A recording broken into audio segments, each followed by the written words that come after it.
ನಿಮ್ಮ ಹಳೆ ಒಡವೆನ ಅಧಿಕ ಬೆಲೆಗೆ ಮಾರಬೇಕೆ? ಅಟಿಕಾಗೆ ಕಾಲ್ ಮಾಡಿ 8803000300. Attica gold company. ಜಿಬಿಎ ಅಧಿಕಾರಿಗಳು ಯಾವುದೇ ಕೆಲಸ ಮಾಡಿದ್ರು ಅದರಲ್ಲಿ ರಾಮನ ಲೆಕ್ಕ ಕೃಷ್ಣರ ಲೆಕ್ಕ ತೋರಿಸೋದು ಹೊಸದೇನಲ್ಲ.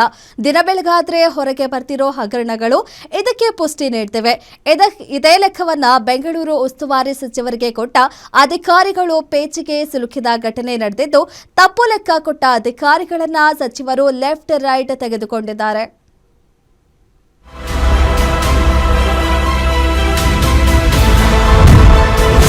ಬೀದಿ ನಾಯಿ ಸಂತಾನಹರಣದ ಹೆಸರಲ್ಲಿ ಕೋಟಿ ಕೋಟಿ ಲೂಟಿ. ಅಧಿಕಾರಿಗಳ ಬೋಗಸ್ ಲೆಕ್ಕ ನೋಡಿ ಸಚಿವ ಕೃಷ್ಣ ಬೈರೇಗೌಡ ಶಾಕ್. ಹಸಿರೀಕರಣದ ವಿಚಾರದಲ್ಲೂ ಅಧಿಕಾರಿಗಳು ಆಡಿದ್ದಾರಂತೆ ಕಳ್ಳಾಟ. ಬೆಂಗಳೂರನ್ನ ಕಾಡ್ತಿರುವ ಸಮಸ್ಯೆಗಳಲ್ಲಿ ಬೀದಿ ನಾಯಿಗಳ ಹಾವಳಿಯೂ ಒಂದು. ಇದಕ್ಕೆ ಕಡಿವಾಣ ಹಾಕಲು ಪ್ರತಿ ವರ್ಷ ಕೋಟಿಗಟ್ಟಲೆ ಹಣ ವ್ಯಯ ಮಾಡಲಾಗ್ತಿದೆ. ಆದರೆ ಬೀದಿ ನಾಯಿಗಳ ನಿಯಂತ್ರಣ ಮಾಡುತ್ತೇವೆ ಎಂದು ಅಧಿಕಾರಿಗಳು ಆ ಹಣವನ್ನ ತಮ್ಮ ಜೇಬಿಗೆ ಇಳಿಸುವ ಕೆಲಸ ಮಾಡುತ್ತಿದ್ದಾರೆ. ಸ್ವತಃ ಈ ವಿಚಾರ ಬೆಂಗಳೂರು ಉಸ್ತುವಾರಿ ಸಚಿವ ಕೃಷ್ಣ ಬೈರೇಗೌಡರ ಗಮನಕ್ಕೆ ಬಂದಿದ್ದು, ಪ್ರಗತಿ ಪರಿಶೀಲನಾ ಸಭೆಯಲ್ಲಿ ತಪ್ಪಿತಸ್ಥ ಅಧಿಕಾರಿಗಳನ್ನ ತರಾಟೆಗೆ ತೆಗೆದುಕೊಂಡಿದ್ದಾರೆ. ಇಷ್ಟೊತ್ತಿಗೆ ಡಾಗ್ ಪಾಪ್ಯುಲೇಷನ್ ಬೀದಿ ನಾಯಿ ಸಂಖ್ಯೆ ಎಷ್ಟಾಗಬೇಕಾಗಿತ್ತು? 2007-8ರಿಂದ ಇದುವರೆಗೂ ಬರೋಬ್ಬರಿ 8,80,000ಕ್ಕೂ ಹೆಚ್ಚು ಬೀದಿ ನಾಯಿಗಳಿಗೆ ಸಂತಾನಹರಣ ಮಾಡಿರುವುದಾಗಿ ಅಧಿಕಾರಿಗಳು ಮಾಹಿತಿ ನೀಡಿದ್ದಾರೆ. ಆದರೆ 2019ರ ಗಣತಿಯಲ್ಲಿ 3,10,000 ಹಾಗೂ 2023ರ ಗಣತಿಯಲ್ಲಿ 2,79,000 ಬೀದಿ ನಾಯಿಗಳಿವೆ ಎನ್ನುವ ಬಿಬಿಎಂಪಿಯದ್ದೇ ಅಂಕಿಅಂಶಗಳು ಈಗ ಸಚಿವರ ತೀವ್ರ ಅನುಮಾನಕ್ಕೆ ಕಾರಣವಾಗಿವೆ.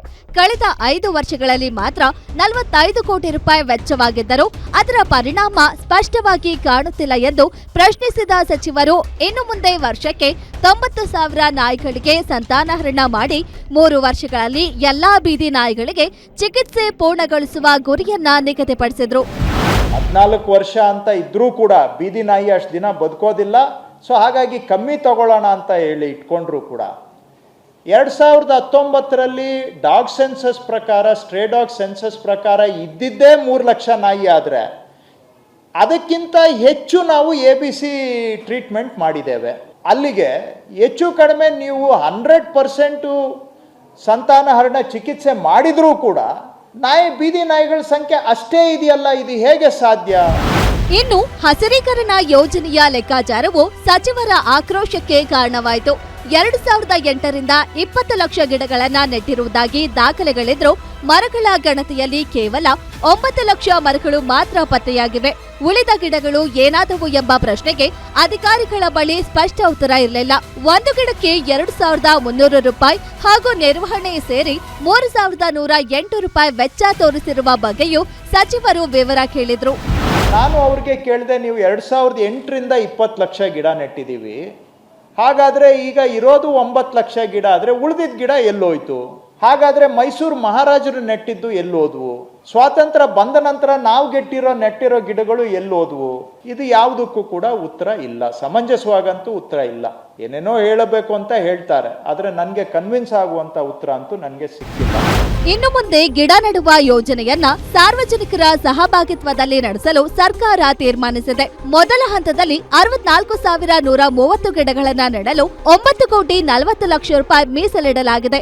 ಅಪಾಯದ ಸ್ಥಿತಿಯಲ್ಲಿರುವ ಮರಗಳು ಹಾಗೂ ಕೊಂಬೆಗಳ ಬಗ್ಗೆ ಸಾರ್ವಜನಿಕರು ಸಹಾಯ ಆಪ್ ಮೂಲಕ ದೂರು ನೀಡಿದ್ರೆ ಅಧಿಕಾರಿಗಳು ತಕ್ಷಣ ಕ್ರಮ ಕೈಗೊಳ್ಳುವಂತೆ ಸಚಿವರು ಸೂಚಿಸಿದ್ದಾರೆ. Ullas S Kiruvase, Guarantee News, Bengaluru.